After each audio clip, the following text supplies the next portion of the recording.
Welcome to another episode, indeed a special episode of the Top Lines and Tails podcast. And as this one's going out in middle April 2025, springtime is well underway and a lot of you listeners are out there calving and lambing and being very busy. And what an exceptional year it's been, an exceptional spring that it's been to help that process on compared to the miserable and wet ones we've had over the last few years. And it's not only you listeners who are out there being busy doing these things, but some of my guests are out there busy doing the very same thing too, which has unfortunately left one of my guests who is due on this week delayed for a week or two before we can get them on there.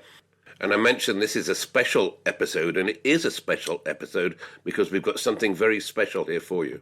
Those of you out there who would prefer to listen to those guests on the program there, I won't apologize because I do believe that if you listen to this one through, it is a great episode of something very rare, some very rare material that I'm going to reveal there, which will and should not only appeal to you breeders out there, but very much stay forever in the minds of every breeder, be them breeders of cattle, sheep and pigs, goats, horses, hens, etc.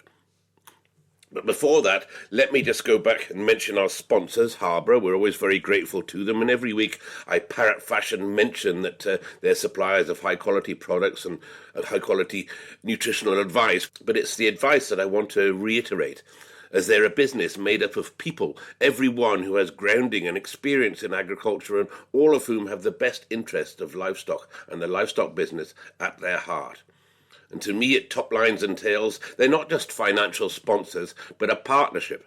I'd like to particularly thank David McKenzie and Jill Hunter. David is not only one of the company's bosses, but also a Charolais cattle breeder in his own right, with his highly successful Thurso herd of cattle. And Jill, of course, one of the Hunter family, they're breeding top-notch Scottish blackface sheep at Dalhera. So between them, we regularly have conversations about guests that would benefit this program, and some of their suggestions, and in some cases introductions, have resulted in some of the top guests that we've had on Top Lines and Tails, such as the charismatic Major Walter and the highly successful Bill Bruce that we had on recently. So when I say a thank you to Harborough, I generally mean that without their involvement, Top Lines and Tails podcast probably wouldn't have made it or continued on its course towards the up-and-coming 200th episode that is due out shortly. So when you see your Harborough rep or pop into your local Harborough store, just give them a quick word of thanks to say thank you for keeping the Top Lines and Tails coming to your ears week on week. Now, some of you may know that the World Angus Cattle Forum is on. It's in Australia in the beginning of May, and I'm lucky that myself and my wife are going to go down and visit that one. So again, we might have a bit of an absence. We might bring you a program from there. Not wholly sure. The forum itself involves a 2-day expo in Tamworth, about 3 hours outside of Sydney, where there'll be a lot of livestock and a lot of Angus, obviously, and our podcast guest from the most recent episode there, PJ Butler, is there judging the cattle, and we wish him well, and there'll be cattle judging going on and sales and various other things to do with Angus and live cattle. And then 2 or 3 days later, on the 6th and 7th, I believe, in Brisbane, there is the World Angus Forum, where there'll be speakers and a lot of interesting information coming back from the world of the Aberdeen Angus, and particularly from that there in Australia. And the reason I say that is, I mention that is because the speakers at these forum events are monumental. They're top speakers of their time. And that brings me round to this week's episode. The Angus Forum was held in 1972 in Hastings in New Zealand. That's now over 50 years ago. And one of those speakers there was the great Bob Adam. And those of you, of course, will know Bob Adam, one of the top Aberdeen Angus breeders maybe that's ever been, maybe one of the top cattle breeders that's ever been. And if you don't know of Bob Adam, then you can find, if you check back through earlier podcasts, you'll find references to him and a podcast all about him, and certainly look him up online, a great breeder. And of course the Adam family, they're still at Newhouse, and Andrew now is still producing Angus cattle to this day, although they also produce top Charolais and top Limousins. So it's great to do homage to the great Bob Adam, and this is a document that I don't think has ever seen the light of day before, and it's something that was given to me by Russell Taylor at Moncur, of course, is Bob Adam's son-in-law, and this document was given to me a long time ago, and I have managed to keep a transcript of it there, so I'm going to relay this back to yourself. Obviously, you've got to imagine that it's Bob speaking and not me, and our voices are very much different, and it's the fact that it was written 50 years ago. So please sit back and listen to some words of wisdom from one of the greatest cattle breeders, perhaps of all time.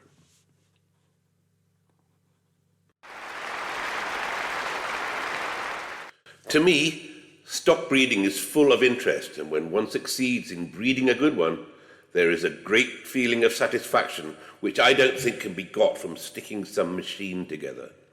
When one machine is produced, then any number can be turned out, but producing one good animal is no guarantee that you can produce another, even from the same parents.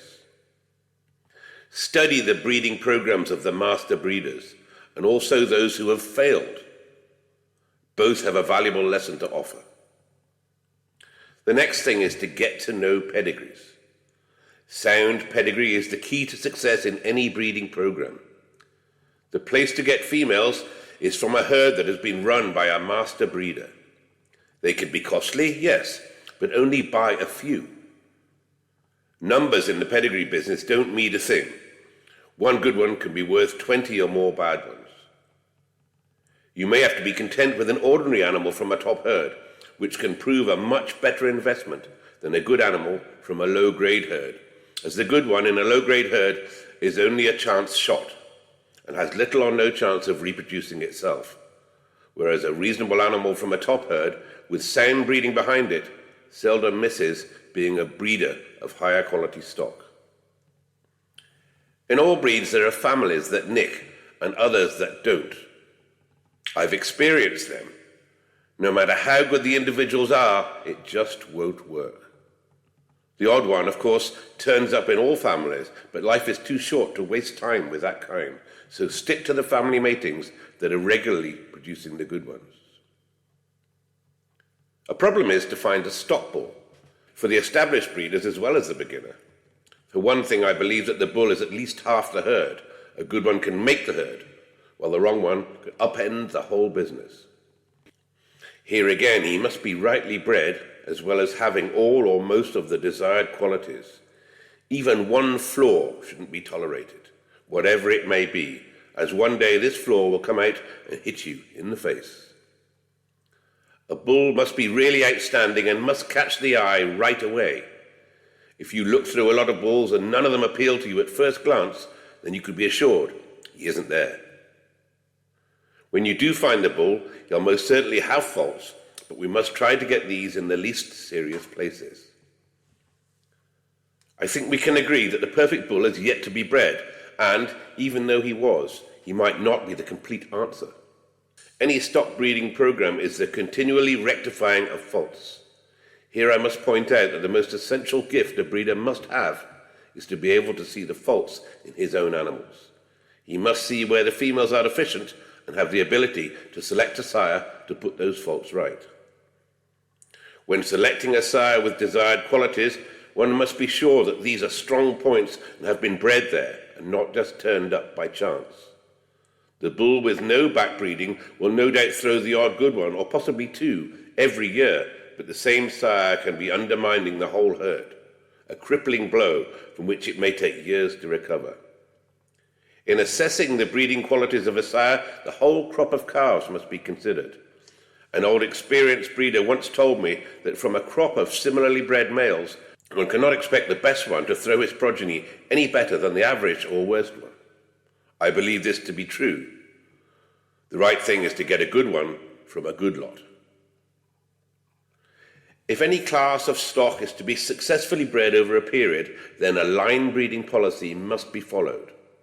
What line breeding means is the concentration of bloodlines of really outstanding males and females. Now, I can't tell you where line breeding starts and stops, although the old wisecrack says that if it works, it's line breeding, and if not, it's inbreeding. I'm certainly not in favour of father on daughter, or son on mother, nor sister on brother, although I did produce a Perth champion from a father and daughter mating. And from my experience, this type of close mating should be avoided. The most important thing in line breeding is that it be done with outstanding individuals, because not only the good points are more pronounced, but so are the bad ones. It's also worth stopping to consider the greatest master of all, Mother Nature. We humans are not satisfied with our domestic animals as she wanted them to be, which is why it's so difficult to produce what we're looking for. Take beef cattle. The hindquarters are the most valuable cuts, and yet, in the early days, cattle were made like buffaloes, with a heavy forend for fighting and strength. All the time we're battling against what Mother Nature intended. There can come a time in a line-bred herd when an outcross has to be taken in to provide some desired characteristic. This is a dangerous venture and should, if possible, be done by introducing only 50% outcross blood. By this, a bull sired by an outcross and from a family line common to the herd, or by a bull bred in your herd but out of an outcross line of females. At no time should a breeder who's aiming at the top of the tree be tempted to sell his best females.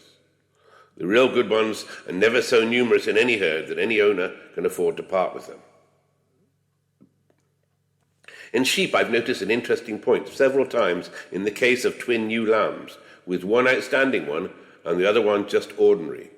The ordinary one generally proves to be the best breeder, but in the next generation, we find the best ones tracing back to that outstanding twin. I'm firmly of the opinion that the first crop of calves from a bull are the best, and they gradually deteriorate year by year as the bull grows old.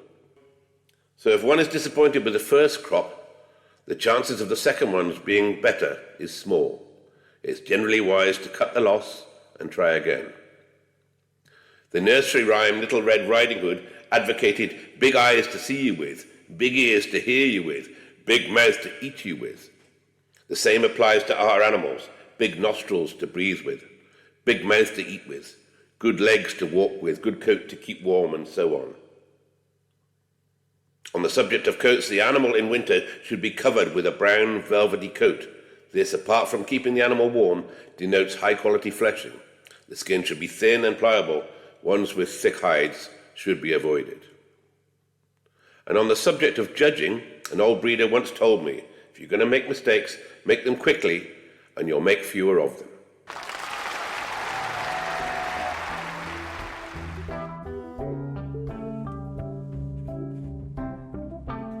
Thank you for listening to this week's episode of Top Lines and Tales. I hope you found that interesting. And of course, as I mentioned earlier, we'd like to thank our sponsors, Harborough. And with the turn of spring weather that I mentioned too, suckler cows will be getting turned out shortly. So turn to Harborough with super suckler buckets, and they're a great way to top up mineral levels and kickstart bulling, really tighten up your calving period. So speak to that team at Harborough, and if you'd like to get more of your cows in calf this season. So thanks very much to them, and look out Harborough, pop down to their local store or look them up on the internet. And don't forget, while you're on the internet, to join in with our Top Lines and Tales Facebook community, where you can find information and photographs and various other things to back up this and previous episodes.